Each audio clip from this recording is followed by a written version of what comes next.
Assalamualaikum warahmatullahi wabarakatuh. Selamat pagi, salam sejahtera untuk kita semua. Perkenalkan sebelumnya, nama saya Muhammad Arif Nugraha dari Konsentrasi Marketing. Izinkan saya untuk mempresentasikan tesis saya yang berjudul Pengaruh Kualitas Layanan, Pengalaman Emosional Positif, dan Kewajaran Harga pada Getok Tular Elektronik di Kedai Kopi Yogyakarta. Sebelumnya, izinkan saya untuk berterima kasih kepada Bapak Bayu Sutikno, selaku dosen pembimbing tesis saya, dan kepada seluruh jajaran dosen pembimbing atas kesempatan yang diberikan ini. Baiklah, langsung saja kita masuk ke latar belakang pada penelitian ini. Usaha mikro, kecil, dan menengah atau UMKM adalah salah satu faktor perekonomian nasional yang memiliki peran cukup penting dan krusial. Terlihat pada grafik di samping adalah pertumbuhan dari jumlah UMKM yang ada pada Yogyakarta dan sekitarnya. Di mana saat ini jumlah UMKM di Yogyakarta telah mencapai angka 328.845 yang tentunya akan terus meningkat. Salah satu industri yang menunjang UMKM di Yogyakarta adalah industri kedai kopi yang cukup berpotensi. Hal ini didasari oleh pernyataan Kementerian Perindustrian Republik Indonesia pada buku Peluang Usaha Industri Kecil dan Menengah pada Kopi, yang menyatakan bahwa Indonesia adalah salah satu penghasil kopi terbaik di dunia.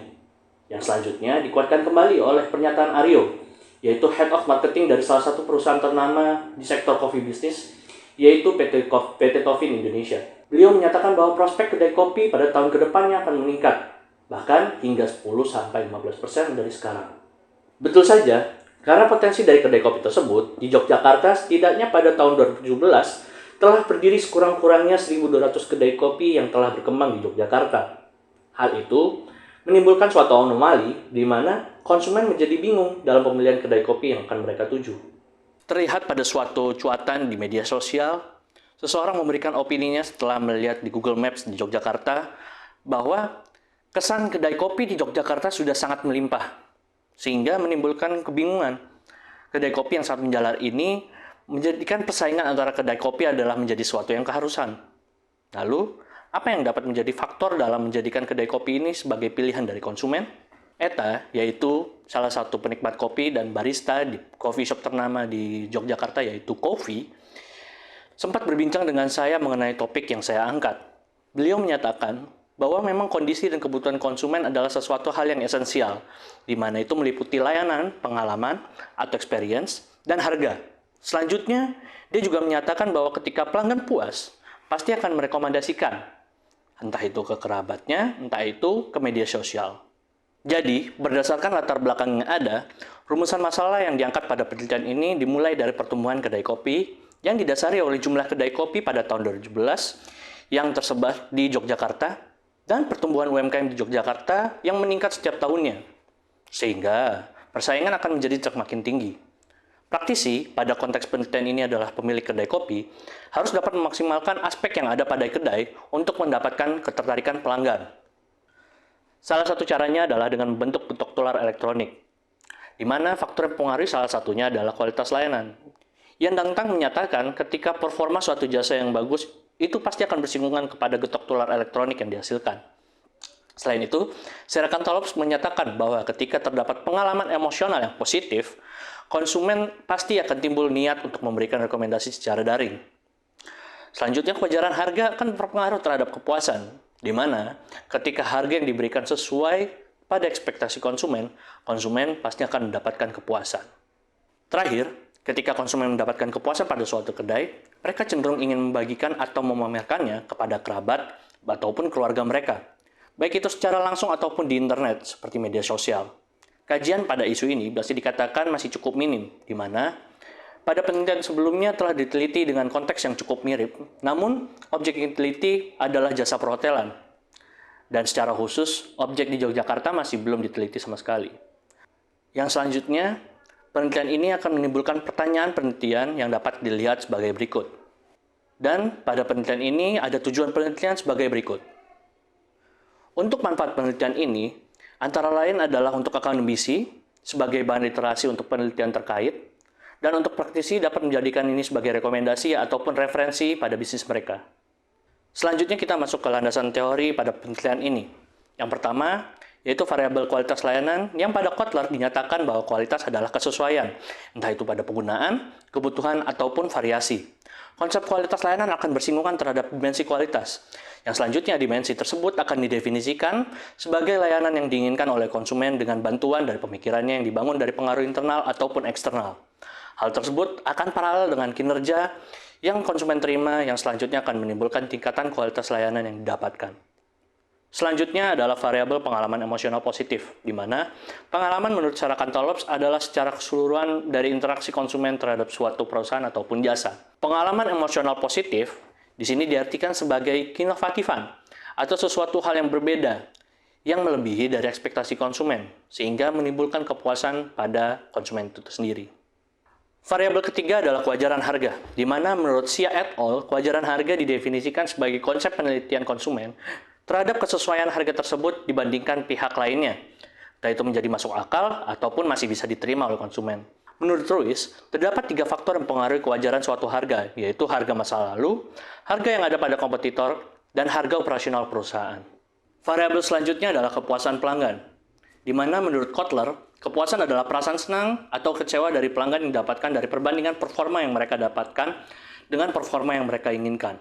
Variabel terakhir yang dibahas adalah getok tular elektronik, di mana ini adalah sebuah bentuk komunikasi informal yang ditujukan kepada konsumen berbasis internet yang berhubungan kepada bisnis tersebut, ataupun karakteristiknya terhadap pembeli.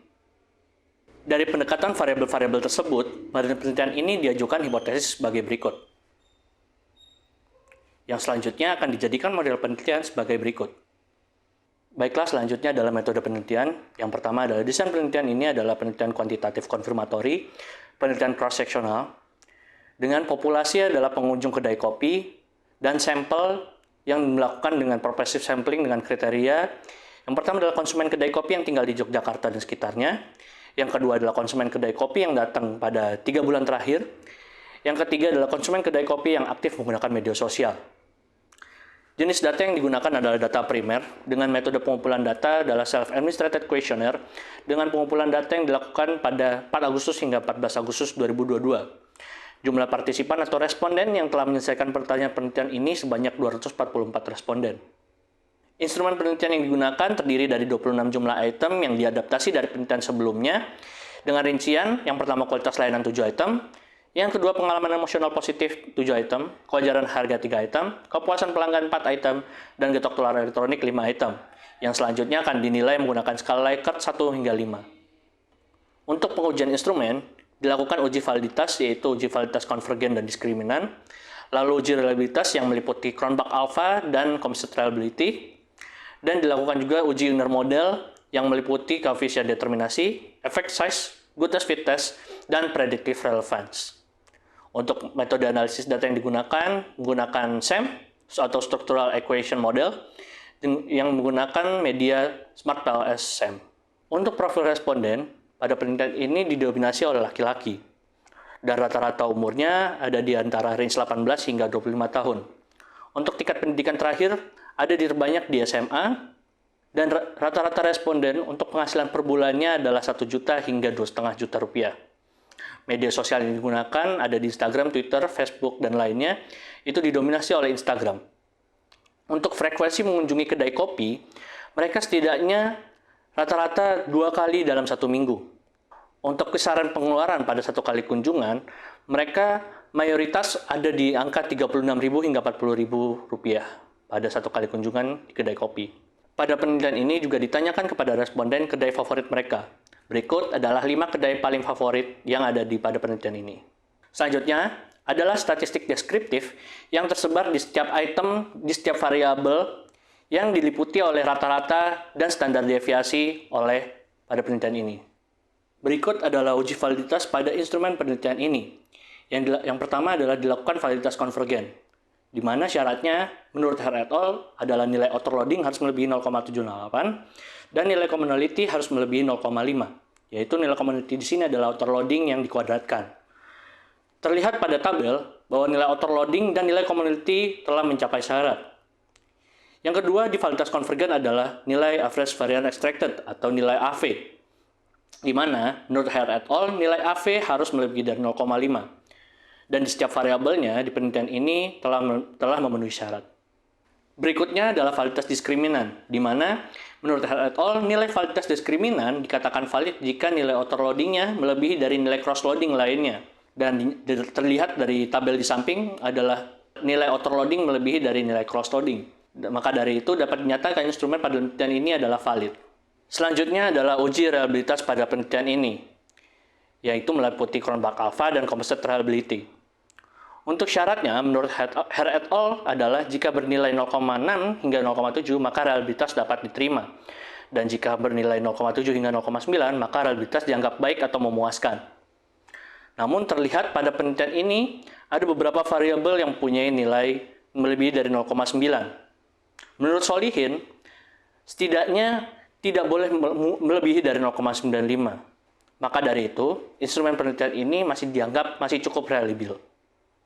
Selanjutnya adalah uji inner model, di mana uji inner model pada penelitian ini meliputi R-square, F-square, goodness fit test, dan Q-square. Di mana pada penelitian ini, inner model yang dihasilkan adalah cukup baik. Selanjutnya adalah pengujian hipotesis dan pembahasannya.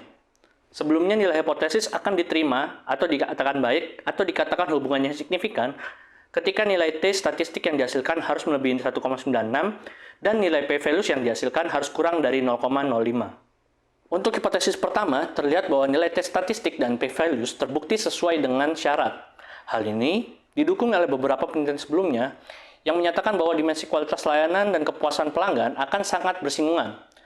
Lebih tepatnya pada ketercapaian ekspektasi kepada sesuatu yang mereka dapatkan. Pada konteks penelitian ini, ketika pelayanan kedai baik, tentunya hal tersebut akan memberikan kepuasan pada pelanggan. Untuk hipotesis kedua, terlihat bahwa nilai yang dihasilkan memberikan hasil signifikan pada hubungan dua variabel ini, yaitu kualitas layanan dan ketok tular elektronik. Hal ini didasari juga oleh kecenderungan konsumen dalam memberikan rekomendasi ketika mereka mendapatkan layanan yang baik. Untuk hipotesis ketiga, terlihat juga hubungan signifikan pada variabel pengalaman emosional positif dan kepuasan pelanggan. Hal ini dapat terjadi karena pengalaman emosional positif akan memberikan kepuasan secara emosional kepada konsumen jika hal tersebut terjadi. Pada konteks penelitian ini, kedai sudah seharusnya memberikan experience yang menarik dibandingkan kedai lainnya untuk menarik kepuasan pelanggan. Untuk hipotesis keempat, terlihat juga hubungan pengalaman emosional positif dan getok tular elektronik terbukti signifikan. Hal ini terjadi ketika konsumen secara emosional mendapatkan pengalaman yang mereka inginkan, kecenderungan mereka untuk memberikan rekomendasi atau menceritakan kepada kerabat mereka melalui media sosial ataupun media apapun meningkat juga. Selanjutnya adalah hipotesis kelima, yaitu hubungan kewajaran harga dan kepuasan pelanggan yang terbukti signifikan. Hal ini dapat didasari oleh definisi kewajaran harga itu sendiri. Konsumen akan merasa bahwa harga yang diberikan itu cukup masuk akal ataupun wajar ketika mereka memberikan kepuasan kepada pelanggan itu sendiri. Ketika kewajaran harga terjadi, tentunya pelanggan akan merasa puas. Untuk hipotesis terakhir, yaitu hubungan kepuasan kepada getok tular elektronik, terbukti signifikan juga, di mana hal ini didasari bahwa konsumen tentunya akan cenderung memberikan ulasan ketika mereka mendapatkan sesuatu yang puas dalam suatu jasa. Ketika mereka mendapatkan hal yang sesuai dengan ekspektasi mereka, konsumen tentunya akan ingin membagikan apa yang mereka rasakan, entah itu langsung ataupun melalui media sosial. Kesimpulan yang didapatkan pada penelitian ini, terbukti bahwa setiap variabel memiliki hubungan signifikan antara satu dengan lainnya. Sehingga penelitian ini dapat dijadikan dasaran atau rekomendasi kepada para praktisi dalam pengembangan strategi pemasaran mereka, khususnya pada pemanfaatan getok tular elektronik di kedai kopi. Dalam strategi tersebut, mereka dapat memaksimalkan aspek layanan, pengalaman, harga, atau kepuasan pada pelanggan dan kedai mereka. Penelitian ini juga belum membahas variabel dengan cukup dalam. Banyak kedalaman di setiap variabel yang dapat dicapai lebih jauh lagi. Selain itu, penelitian ini juga hanya membahas pada objek secara umum kedai di Yogyakarta, sehingga penelitian ini dapat dikembangkan lebih jauh setelahnya. Penelitian ini juga dapat mencari output yang lebih tinggi lagi, tidak hanya berhenti di getok tular elektronik, namun dapat mencari output yang dihasilkan ketika menggunakan getok tular elektronik.